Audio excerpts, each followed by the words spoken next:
All right, here we are. We are live. Welcome back to the show, Dr. Erin. Thank you so much for being here live with me today. This week, I did a show called Sunscreen and Skin Cancer and had Dr. Erin on to talk all about that. And so that's one of the things we're promoting right now is to make sure you guys, especially, I know you're in Ohio, and so you only have a certain amount of sun, like exposure during the year. That's significant. I mean, here in California, I've got a lot more.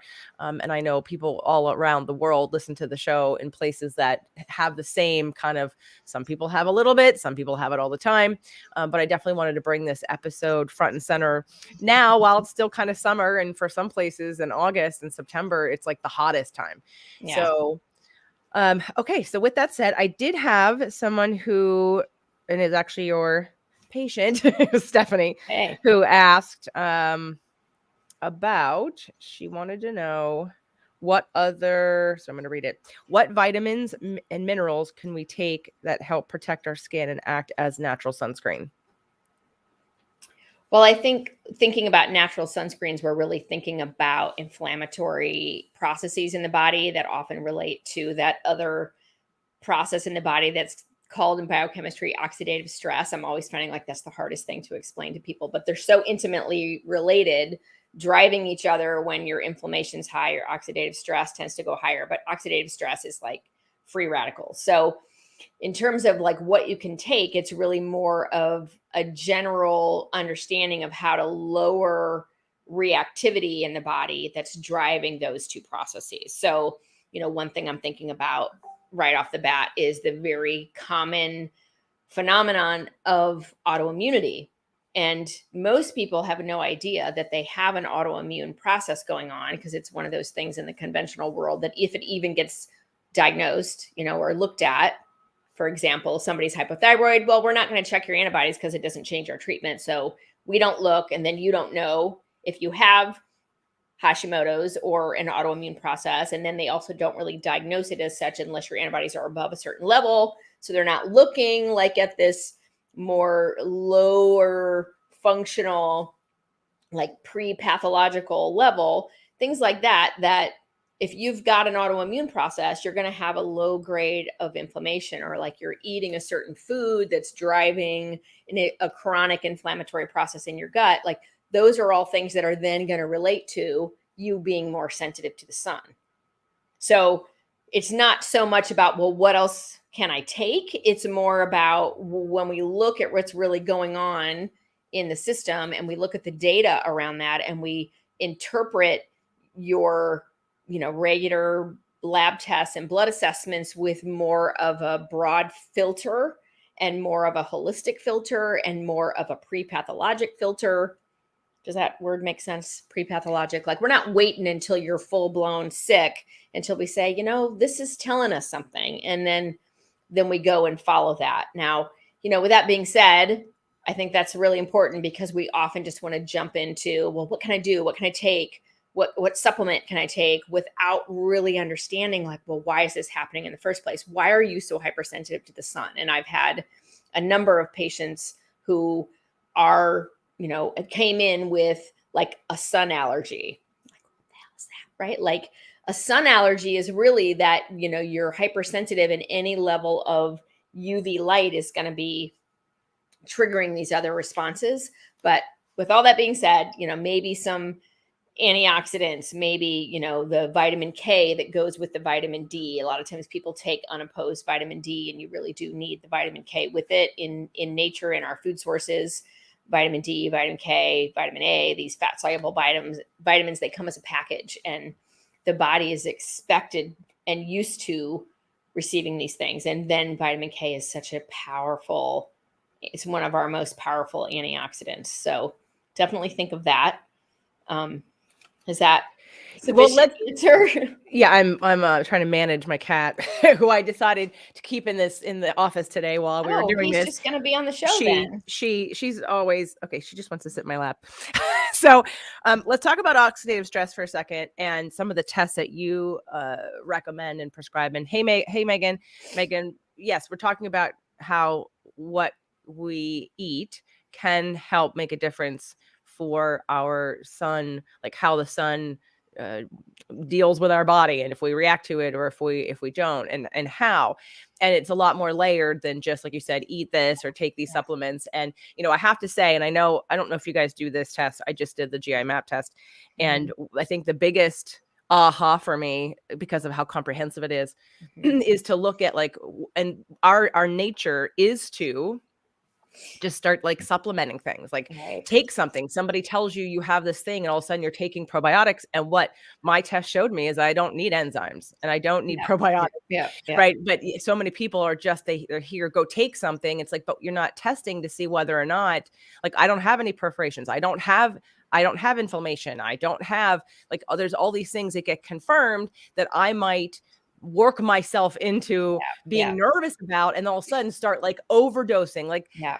People taking parasite cleanses when they haven't done a test to see if they even have a parasite. Well, I was just going to say that it's something I see a lot where and especially when the go-to is more of a toxic therapy or a pharmaceutical, it really becomes dangerous, because you find that people are taking drugs to alleviate anxiety without looking at what's causing the anxiety, or if the diagnosis is even correct. So that's really we really want to urge people to be very, very careful about it.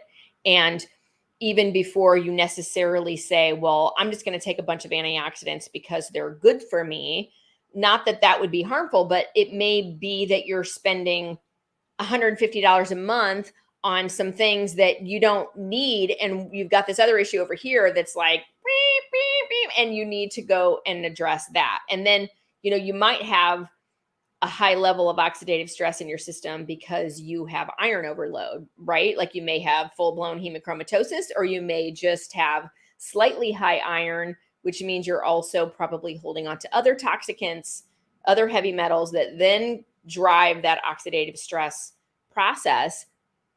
But if you're not looking, you're taking the wrong thing anyway, and you're not lowering your iron overload. So we know too much at this point to just be kind of shooting in the dark. We really should be assessing what's going on and having a better understanding so that we can really help people really get to the root issue. So Stephanie, who's on a train right now here, is so. Well, because she sent in this message because she knew she was going to be on a train, but apparently she has connection this time. So she wants to know if there's a connection between vitamin A level as a sun protector. So if someone's testing their vitamin A, does a higher or lower level affect? I would say that certainly makes sense to me, particularly because vitamin A is specifically involved in DNA repair. And if somebody gets, it's more, on the level of excessive levels of sun that then might cause some localized damage, inflammation, the vitamin A is going to be there as a support for repair. And, of course, it's a very important vitamin nutrient in healing in general, and certainly helps keep overall immune function operating optimally. So, I couldn't speak to the direct biochemical link, but that's how I would think about it.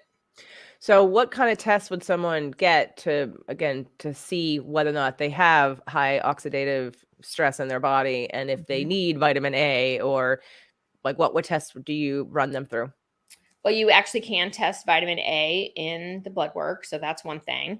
We definitely look at the epigenetics, and we prefer to use Nutrition Genome as the company to look at people's epigenetics, because they're including all of the nutritional different SNPs that relate to that. And there's a particular SNP called BCMO1 that if you have that either heterozygous or homozygous, which means it's coming down the pike from both parents and a bit stronger of an effect, you are definitely a person that needs more vitamin A than another person. So those would be kind of the first things to be looking at to know about vitamin A specifically. And then, of course, symptoms, eye issues, vision issues, what the world likes to call viral issues, that I don't really like using that word, because I think we're misunderstanding what is going on the level of the microbiome and the virome when we're thinking about viruses as being separate from ourselves. Like we're basically a bag of viruses and bacteria, and viruses are just little snippets of genetics that we issue and we create and we recreate and we throw off. And we just, I'm just not in the realm of germ theory. So I don't think it makes sense to call it like, in the naturopathic world and the holistic and integrative functional medicine world, people are always saying, well, you have viral issues, you should take more vitamin A. And it's like, well, what are we really talking about? When I see signs that, might be interpreted as a chronic virus, or say you're even, testing for like Epstein-Barr or cytomegalovirus, that type of thing, and you're seeing that the body's making antibodies, what we're still really talking about is toxicity, because the body has not eliminated, the lymph system's overloaded, you're full of old degradation products that your elimination system hasn't been able to manage. And that you will see when you go look deeper at the other issues that may have to do with environmental toxicants and heavy metals. And again, circling back to nutrition genome, that tells us all about the epigenetics of people who can't metabolize toxicants, environmental toxicants, drugs, and the multitude of other things that we bombard ourselves with every day. Glyphosate, being a big one. You can also test for that. So none of it, the thing I think people forget when we do blood testing and a lot of this like specialty testing, as we call it, this alternative testing, is that sometimes you can look for that exact thing. Like you can test for vitamin A and you can test for vitamin D, but when somebody's levels are low and they're supplementing and they don't go high, like what's going on then? So then you have to look deeper and you have to like put that detective hat on and get out your Sherlock Holmes little magnifying glass and be like, what the hell's going on? Because we're so complicated and there's so many pieces to this. And it's really a matter of understanding the patterns and the relationships. So, and the nutrition GM test is something someone they can get on their own, right? I'm actually not certain. I'm pretty sure. I thought Miriam told. We have an affiliate link on our website that I think we get like $20 per test or something. So if you have a practitioner, if you know who you're going to use to interpret it, and that's another thing I'd say about them is they have like 100+ page report, which people would think, oh, great, I'm getting this 100+ page report. It's got all of the like listings of all the research, and every SNP is vetted. They don't include SNPs in the report, even though it's on the raw data that you can still get access to it. They don't include anything in the report that's not been fully vetted. But sometimes I want that raw data because we're going to look at the patterns of it, not just, there's X number of studies that then make us put it in the report. But the other thing I'd say about the report is that it ends up giving some conflicting information. And so I really prefer to look at the list of the actual SNPs and whether they're heterozygous or homozygous. And in fact, I, pleaded with the company to please just give me a list of the SNPs, because I don't have time to scroll through 100 pages to figure out what SNPs my patient has. I want to look at the list of SNPs and the severity, the RS number, and then talk about that patterning and what those patterns mean, especially in their relationship to what's actually going on in their blood work or their symptoms. Because just because you have a SNP doesn't mean, the big one is 5-MTHFR. Well, I have the SNP, so therefore I have to take methyl tetrahydrofolate. It's like, not necessarily. Like you might be taking too much and then you might be causing another problem, or we see people that just jump on it and then they end up opening up all these pathways that then cause a deluge of toxicity to start moving, and then they feel like hell. So it's such a nuanced thing that it's hard to explain like simply, but I think I think I'm getting the fundamentals of it across. I hope. Tell me if not. Somebody, and I don't know who it is because it doesn't say who you are, Facebook user, like would a doctor do this test to said I got blood work recently and just told it's fine. I never got a copy of anything. So again, it depends. Right. I don't know. It just says blood work. So, and I don't know what, again, you're going. Well, I can speak to that because, 99% of doctors aren't trained to read labs from a functional perspective. And they're also looking at the reference ranges that change from city to city and state to state. that's not understanding what that range should be to look at an optimal healthy human, because those reference ranges change as the population gets sicker. So that's like really fundamental, that, you know, unless they see something that's blaring pathological, like those are like screening tests in the conventional medical world to make sure you're not at death's door, essentially. And there's not a whole lot more coming out of it. And that goes back to what I was saying earlier about people, medical doctors mostly, not checking for thyroid antibodies, even when somebody is known to be hypothyroid, or maybe they have a lot of hypothyroid symptoms. They do a full panel, they don't see anything, and they say, well, you're fine. Or even they check the antibodies and they say, well, it's just a matter of time when you're going to need thyroid medicine, but they're not doing anything about that autoimmune process. Right. So I don't know who the Facebook user is who is saying this, and again, what kind of blood work you got, and how, you know, comprehensive it was or not. And if you used a functional medicine doctor or naturopathic physician, or if you use a traditional Western doctor, oh, hey, Amber, she got, I got blood work to make sure I'm okay because I had chest pain. She said everything is normal and okay. Okay. Blood work and chest pain though. I mean, so I'm again, and is it just basic, like standard blood work, which isn't really going to show you that much? Because I think what you're saying, Dr. Aaron, I mean, I've been working with the functional medicine clinic for over 20 years. And I know one of the things that, I mean, again, I learned 20 years ago was that like you're looking at like regular tests are doing TSH, but a TSH range is so large. By the time there's been a problem and you still can't detect it because no one's looking at T3, T4, T2 and trying to find out what else is going on. They're not really getting ahead of it. And you're allowed to age and be worse. I had a doctor once tell my mother she wasn't going to test her, a gynecologist, which I was really mad about because I was like, go get these tests. And she's like, well, she won't do them. I said, why not? Because she said she knows what they'll say. I said, first of all, bullshit. She doesn't know what they're going to say. She's saying she's going to know they're lower because you're older and you're aging. And so she just assumes all your hormones are going to be in the toilet. But why wouldn't you want to know what to do about that versus just accept that, okay, I'm on a decline and that's how this is going to go. So the likelihood, Amber, is that you probably didn't have a very comprehensive blood panel. And at this point, Dr. Aaron, what would you recommend for her? Because if you're trying to go through insurance, I don't know. She's basically saying she has chest pain and she went to the doctor and they did tests and they didn't find anything wrong. Is that, am I understanding? Yeah. But it was blood work. So, yeah. So, I mean, I definitely, it's, you know, that's really hard to give like what I would do, but I would love to talk to that person and find out what's going on. Is the chest pain ongoing? Is it still happening? You know, did the doctor give you a referral to a cardiologist if it wasn't a sufficient enough exam? Like certainly getting that kind of workup if you're having consistent chest pain. And then if you have had a full cardiovascular workup and there's no known cause, there's nothing that we found that's abnormal, and you're still having chest pain, then I would absolutely be going into more of the psychological, like emotional feelings. I mean, I'm thinking about another patient that I worked with for, God, probably 10 plus years, who had lost every male family member from cardiovascular events. So like he had all the reasons in the world to be concerned about chest pain that he would have. And he would have the chest pain when he was like watching a football game or he was getting excited.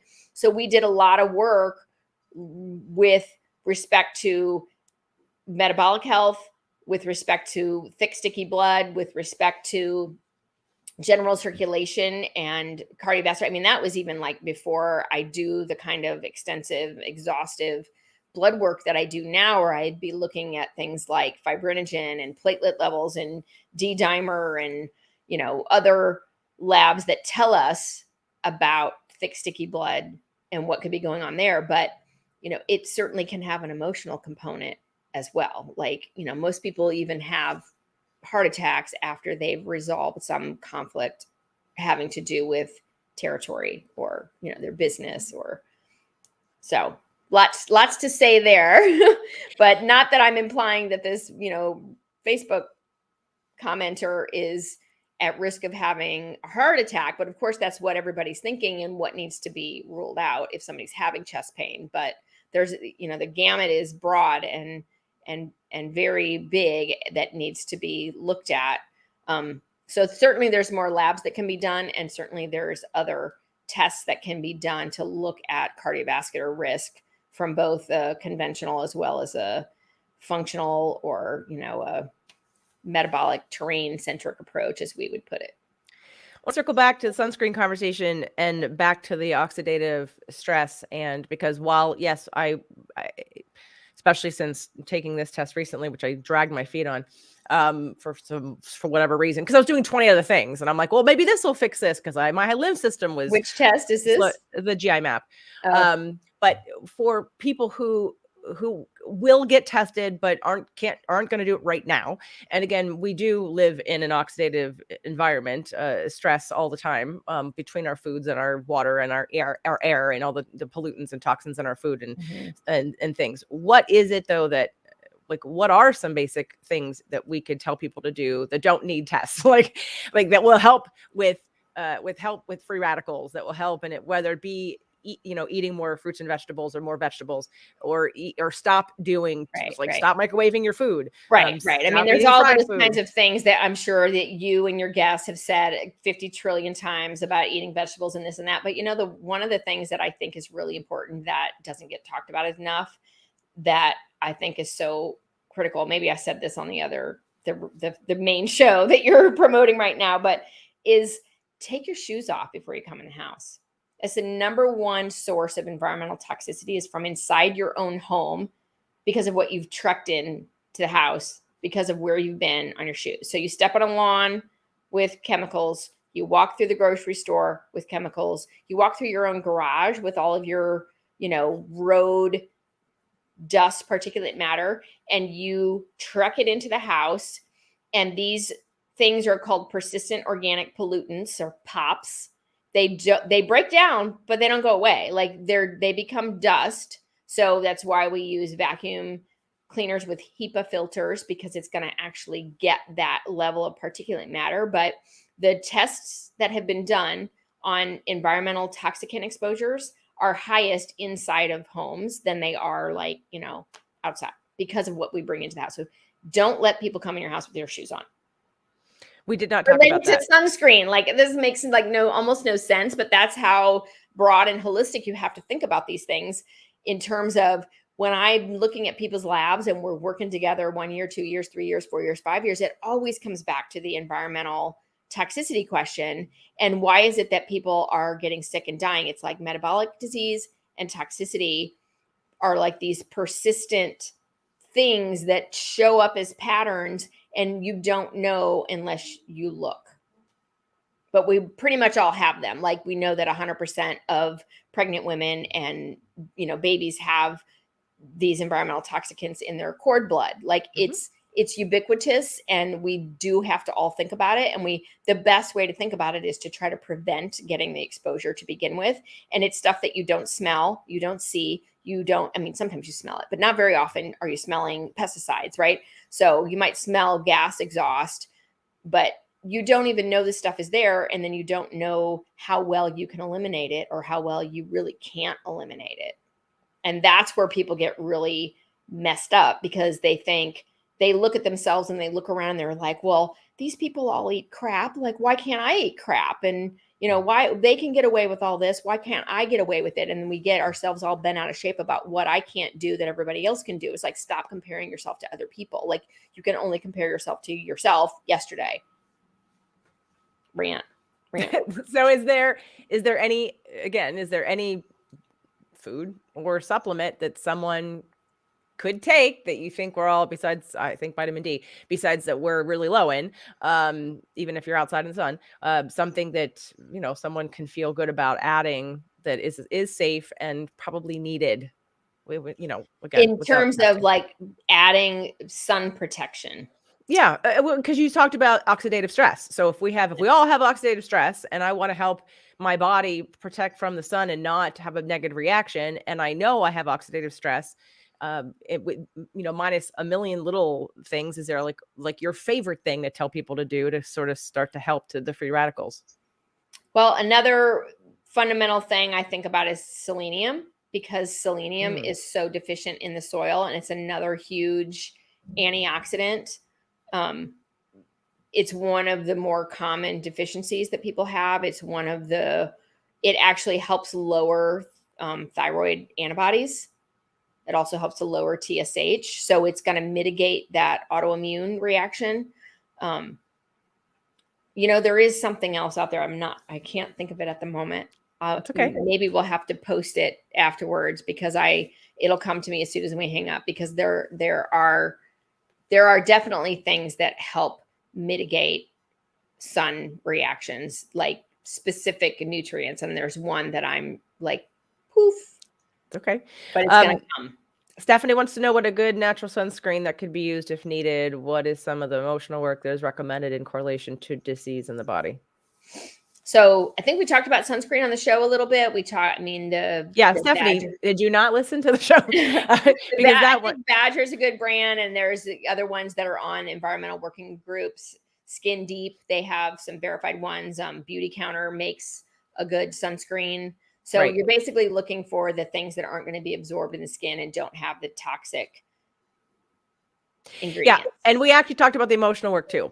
So Stephanie, as you're on the train, when you're done with this, you still have an hour. Go ahead and listen to being a good listener. She's just trying to be supportive. We hear you, girl. We got you. Thank you. Yeah. But we did talk about that. So for those of you that haven't heard the episode, it's Sunscreen and Skin Cancer. It is out this week on all the podcasts. So please make sure you can also watch it here. If you're watching this video on YouTube, it's here on YouTube, the video. Otherwise, you can download the podcast and take it with you. Lots of good information. We talked about food. We talked about emotions. We absolutely talked about emotions.